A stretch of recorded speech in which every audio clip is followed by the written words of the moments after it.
कभी सोचा है एक न्यूक्लियर बम पूरे देश को तबाह कर सकता है? सबसे पहले इसकी सच्चाई समझते हैं। कोई भी एक न्यूक्लियर बम पूरे देश को मिटा नहीं सकता है, लेकिन एक बड़े शहर को कुछ ही मिनटों में बर्बाद कर सकता है। आप समझते हैं इसमें इतनी ताकत कहाँ से आती है? न्यूक्लियर बम काम कैसे करता है? न्यूक्लियर बम साधारण बारूद से नहीं चलता है, यह चलता है एटम की ऊर्जा से। इसके अंदर खास रेडियोएक्टिव पदार्थ होते हैं, जैसे कि यूरेनियम 235 या प्लूटोनियम 239।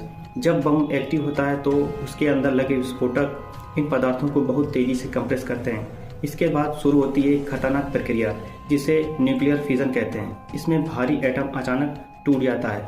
एक एटम टूटता है, ऊर्जा निकलती है, साथ में नए न्यूट्रॉन निकलते हैं। ये न्यूट्रॉन पूरे एटम को तोड़ते हैं और यही प्रक्रिया माइक्रो सेकंड में लाखों करोड़ों बार दोहराई जाती है। इसे ही चेन रिएक्शन कहते हैं। जब न्यूक्लियर बम फटता है तो कई खतरनाक चीजें एक साथ होती हैं। एक विशाल आग का गोला बनता है जिसका तापमान लाखों डिग्री तक पहुंच सकता है। कुछ पलों के लिए वह जगह सूरज की सतह जितनी गर्म हो जाती है। धमाके से हवा तेजी से फैलती है और एक शक्तिशाली झटका पैदा करती है। ये कई किलोमीटर तक की इमारतों को भी गिरा सकता है।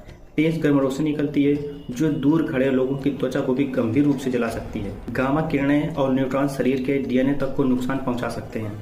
अगर धमाका जमीन के पास हो तो मिट्टी और मलबा रेडियो एक्टिव बनकर हवा में फैल जाता है और बाद में जमीन पर गिरता है। इसे न्यूक्लियर फॉलआउट कहते हैं। आज के आधुनिक थर्मोन्यूक्लियर हथियार हिरोशिमा एटॉमिक बॉम्बिंग में इस्तेमाल हुए बम से सैकड़ों गुना ज़्यादा ताकतवर हो सकते हैं। अगर दुनिया में कई न्यूक्लियर बम एक साथ इस्तेमाल हो जाएं तो असर सिर्फ शहरों तक सीमित नहीं रहेगा।